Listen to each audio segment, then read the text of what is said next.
Allah. Bismillahirrahmanirrahim. Alhamdulillahi rabbil alamin. Ar-Rahmanir Rahim. Maliki yaumiddin. Iyyaka na'budu wa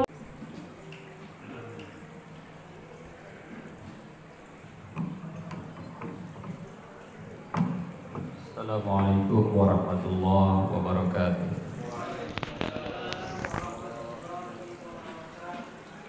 Alhamdulillahirabbil alamin alladzi ja'alana minal muslimin wal mu'minin wal muhsinin was-shaimin wal muzakkin.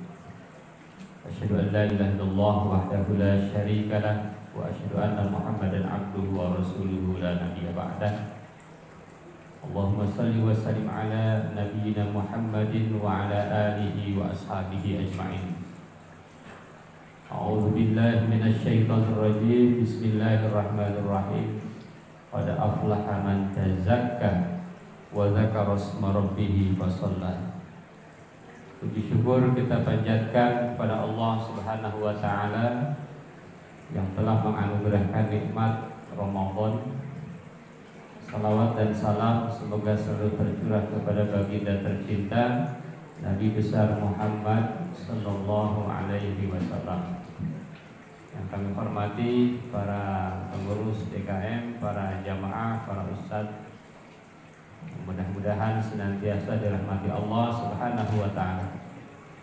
Malam hari ini adalah malam ke-27 bagi yang menganut Ru'yatul Hilal atau malam ke-28 bagi yang menganut Hisab. Para hadirin jamaah yang berbahagia, oleh karena itu maka saya sering menyebut bahwa Ramadan tahun ini seluruhnya adalah ganjil.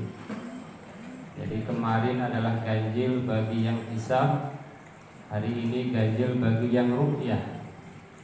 Bukan hisab. Kalau hisab itu merokok. Hisab menggunakan hitungan. Hisab namanya gitu ya. Kalau ru'yah bukan ruqyah. Kalau ru'yah itu Pak, jampe-jampe. Atau sering lihat di TV ya, dibacain ayat-ayat lalu pada era akhir-akhir nama ruqyah. Kalau ini ru'yah, melihat.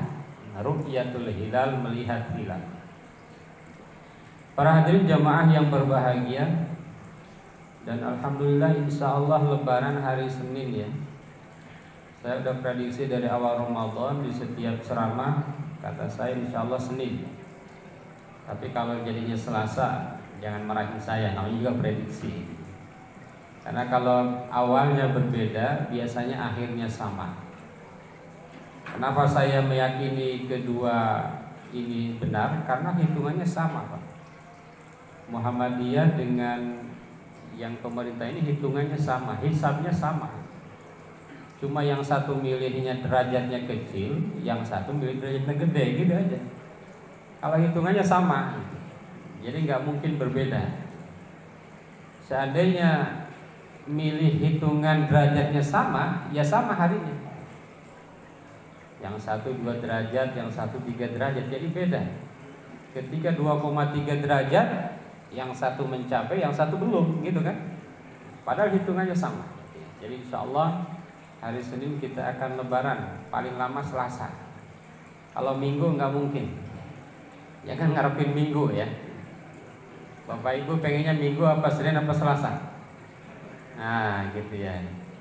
Lebih cepat lebih baik katanya gitu ya. Tapi kalau ulama-ulama dulu lebih seneng, dia lebih lama lebih seneng. Karena lau ta'lamu ummati ma fi Ramadan la tamannau an takuna sanah kulluha Ramadan. Kalau seandainya kita tahu apa yang ada di bulan Ramadan, kita akan ingin seluruh bulan itu Ramadan. Sama dengan Bapak Ibu, kalau bisnisnya di bulan Ramadan misalnya omsetnya 2 miliar. Di bulan lain omsetnya hanya 200 juta. Ya milih Ramadan. Itu yang di Tanah Abang itu milihnya Ramadan. Setiap tahun, setiap bulan Ramadan. Karena Ramadan itu banyak keuntungannya, banyak omsetnya. Pedagang takjil mungkin memilih Ramadan, ya. Memilih Ramadan, kecuali pedagang-pedagang rumah makan itu banyak mungkin memilih hingga Ramadan. Karena di Ramadan yang makan siang sedikit, ya. Kadang-kadang makan sore juga ya, waktunya terburu-buru jadi omsetnya sedikit. Hadirin jamaah yang berbahagia, pada kesempatan ini saya teringat sebuah pesan seorang ayah kepada anaknya yang bernama Al-Hakim. Hakim ini bicara kepada anaknya, bicaranya demikian, ya bunayya fi hayatika la tatanazzal an thalatha. Kata Hakim, wahai anakku, dalam hidupmu enggak boleh lepas dari 3 hal. Kamu enggak boleh lepas dari 3 hal, mau kaya, mau miskin, mau bahagia, mau sengsara, mau hidup di Jakarta, mau hidup di kampung, harus lakukan 3 hal. Yang pertama, antakula afdalat ta'am. Kamu harus makan makanan terbaik. Jangan makan makanan sembarangan, tapi harus makan makanan terbaik. Yang kedua, wa antanama fi afdali firas. Yang kedua, kata Hakim, anakku, kamu harus tidur di tempat tidur yang terbaik. Gak boleh sembarangan, gak boleh asal tidur, gitu ya. Harus yang terbaik. Dan yang ketiga, wa antaskuna fi afdalil buyut. Anakku, kamu harus tidur di rumah terbaik, di komplek terbaik. Mungkin tolong kamu minimal di Cendana, gitu, kira-kira begitu ya. Lalu sang anaknya bingung.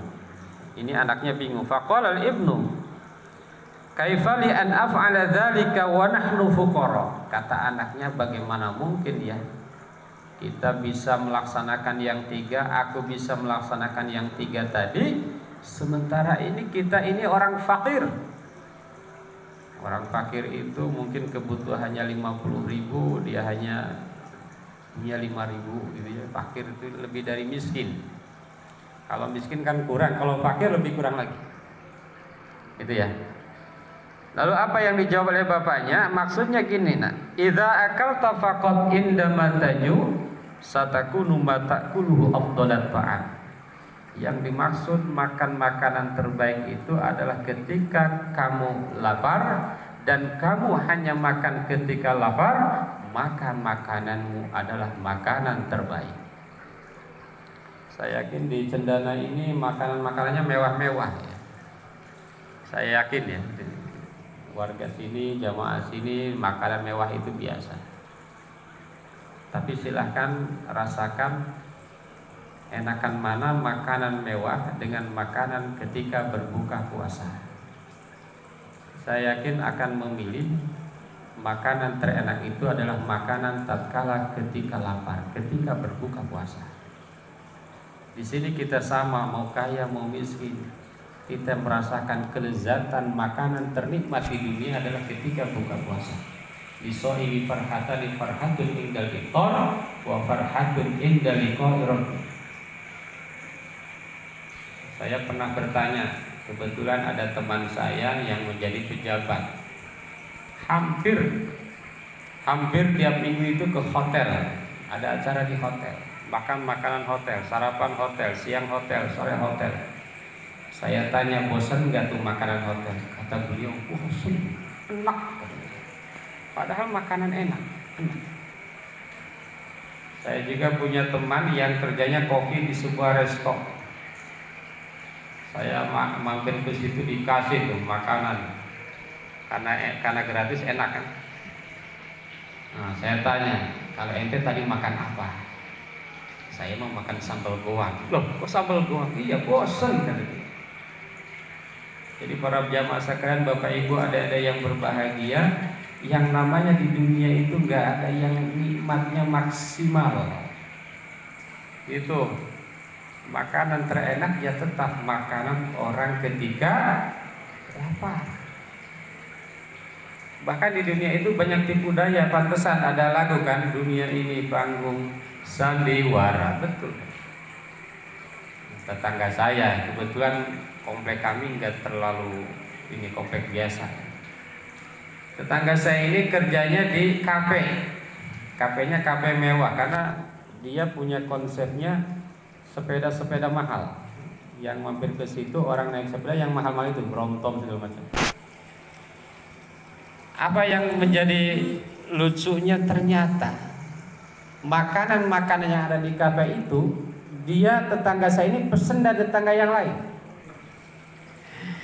Jadi makanan yang biasa dimakan tetangga, yang dimasak tetangga ini yang sebelahnya, ya mungkin harganya murah ya, di situ murah 2.000, 1.000 ya, dibawa ke kafe jadi mahal, ya kan? Jadi di dunia ini biasa aja, nggak ada yang istimewa. Jadi makanan teristimewa itu adalah makanan tatkala kita sedang lapar. Maka kalau kita sudah kaya raya, mobil, makanan mewah segala ya carinya apa? Ya cari lapar, berpuasa, banyak-banyak berpuasa, banyak-banyak memberi, banyak-banyak berbagi. Itulah kenikmatan yang sesungguhnya. Jangan kayak yang di sono artis-artis ya, tapi artis-artis yang di sono bukan di sini ya, bukan di Indonesia. Jadi bermewah-mewahan. Ini saya makan di mana, di luar negeri di mana, padahal sama aja yang dimakan. Ternyata saya lihat nasi juga. Kalau enggak nasi sama ayam, sama daging kan benar gitu juga kan. Paling cara masaknya aja yang berbeda. Jadi di dunia itu biasa saja. Yang istimewa itu adalah makan tatkala sedang lapar. Bahkan kawan saya, guru saya di UIN Pak, ada beberapa yang puasa tiap hari. Agak aneh ya, kok puasanya tiap hari? Nabi Daud aja puasanya sehari puasa, sehari enggak. Oh ini puasanya tiap hari. Saya penasaran kan, ini dalilnya apa Ustadz? Kenapa sampean puasanya tiap hari? Orang lagi acara di hotel aja puasa Pak. Ini acara di hotel, orang lain makan enak-enak, beliau puasa. Jawabannya apa? Jawaban beliau adalah karena kalau sedang berpuasa itu badan enak. Jadi kalau mau menikmati badan enak, makan enak, puasalah. Gitu ya. Mudah-mudahan puasa ini memberikan kita pelajaran untuk berpuasa ke depan. Karena target puasa kita adalah tatakun. Apa artinya tatakun? Bertakwa. Bertakwa diantaranya berpuasa. Dan kalau Pak Ustadz ditanya, tatakun itu kan fi'il mudhari. Fi'il mudhari itu kalau dalam bahasa Inggris adalah future dan present tense, sekarang dan akan datang. Jadi orang yang berpuasa itu diharapkan menjadi orang yang bertakwa sekarang dan akan datang, bukan hanya ketika bulan Ramadan. Jadi puasa itu tidak hanya di bulan Ramadan. Jadi kita diwajibkan puasa Ramadan itu bukan hanya untuk Ramadan, tetapi di bulan-bulan yang lainnya kalau bisa berpuasa. Maka ada sebuah buku, sebuah tulisan yang menarik para Bapak Ibu sekalian. Katanya lucu di dunia ini. Sebagian ada yang meninggal karena kebanyakan makan. Di sisi lain ada orang meninggal karena kekurangan makan. Itu sudah ada. Kenapa? Karena nilai-nilai puasanya ini ya. Padahal kalau mau menikmati hidup ya puasa. Karena di dunia ini kalau nikmat di satu pasti hilang di satu. Kira-kira begitu. Kalau kita makan enak terus, enak kan kolesterol. Betul apa betul? Kalau enak manis malah pahit. Kalau pahit malah manis. Jadi dunia kan begitu. Makanya makanan terbaik itu adalah makanan tatkala sedang lapar.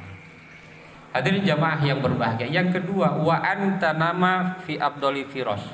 Apa yang dimaksud dengan tidur di tempat tidur yang terbaik? Idza amilta katsiran wa numta wa anta mut'ab sayakunu firashuka afdal firas. Yang dimaksud dengan tidur di tempat tidur terbaik adalah ketika kamu kerjanya banyak bekerja, baik kerja zahir maupun kerja batin, baik kerja mencari nafkah maupun beribadah seperti sholat tarawih, seperti sholat tahajud, seperti membaca Al-Quran, maka kalian akan lelah, dan ketika lelah itu maka tempat tidurmu dimanapun akan menjadi tempat tidur yang terbaik. Maka pantas ya tukang kuli bangunan itu tidur di tempat yang kotor aja nyenyak ya. Betul apa betul? Karena dalam keadaan capek. Makanya umat Islam itu nggak boleh santai, Pak. Umat Islam itu nggak boleh tidur melulu. Bahkan ketika berpuasa, justru perang di zaman Nabi itu menang. Perang Badar terjadi di saat berpuasa. Itu. Jadi ketika berpuasa itu bukan tempat kita untuk santai, tapi banyaklah melakukan kegiatan-kegiatan. Dan ketika banyak kegiatan, ketika banyak aktivitas, lalu kita capek, maka tidur kita akan lelap. Tidak usah di kasur yang paling mahal. Ya lebih hebat lagi kalau lelap di kasur yang mahal juga, kan lebih mantap lagi. Tuh. Jadi tempat tidur yang terbaik itu adalah tatkala kita capek. Bahkan para jamaah sekalian, kalau kita melihat, kita amati, satu-satunya agama di dunia yang nama agama itu dari kata kerja adalah hanya agama Islam. Aslama yuslimu Islam. Islam itu artinya kata kerja, menyerahkan diri kepada Allah Subhanahu wa taala, bekerja menyerahkan diri kepada Allah Subhanahu wa taala. Jadi Islam itu bukan diam.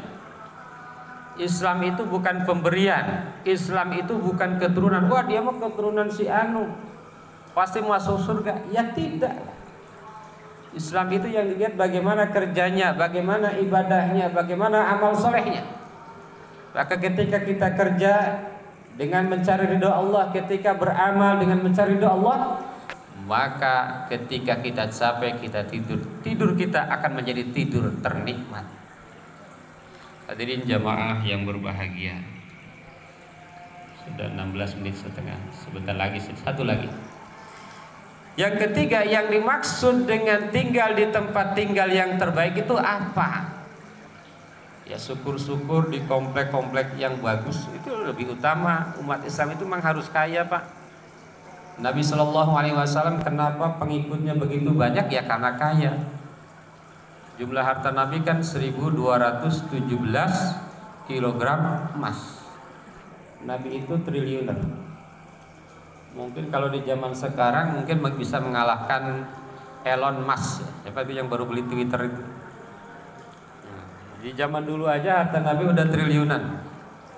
Tapi infaknya Nabi itu 1251 kg emas, lebih banyakkan infaknya dibanding hartanya.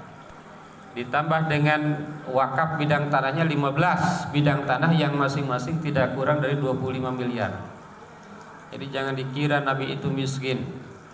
Ya, jangan dikira Nabi itu tidak punya, tetapi kalau Nabi itu sederhana, iya. Nabi kaya, tetapi Nabi itu sederhana. Jadi kalau miskin itu keadaan, tapi kalau kaya, tapi kalau sederhana itu sikap. Sikap sederhana di dalam hidupnya. Apa yang dimaksud dengan tinggal di tempat tinggal terbaik adalah tatkala kita tinggal di tempat itu, kita bisa hidup bersama di tempat itu dengan baik. Maka di bulan Ramadan itu ada namanya zakat fitri. Itu kan saling memberi, saling berbagi. Di situ ada sholat tarawih, saling bertemu. Kalau nggak ada sholat tarawih, kapan bertemunya, Pak? Masing-masing sibuk, masing-masing bekerja sesuai dengan aktivitas masing-masing. Dengan adanya tarawih, kita bertemu. Ada zakat mal, saling berbagi. Nanti ketika lebaran kita bersalam-salaman. Itulah ketika di satu tempat, di satu wilayah, kita bisa bergaul, kita bisa beradaptasi, kita bisa bagaimana berbuat baik dengan tetangga, dengan sesama. Maka tempat itu adalah tempat tinggal yang terbaik. Apakah kita harus tempat tinggalnya tempat tinggal yang biasa saja? Tidak.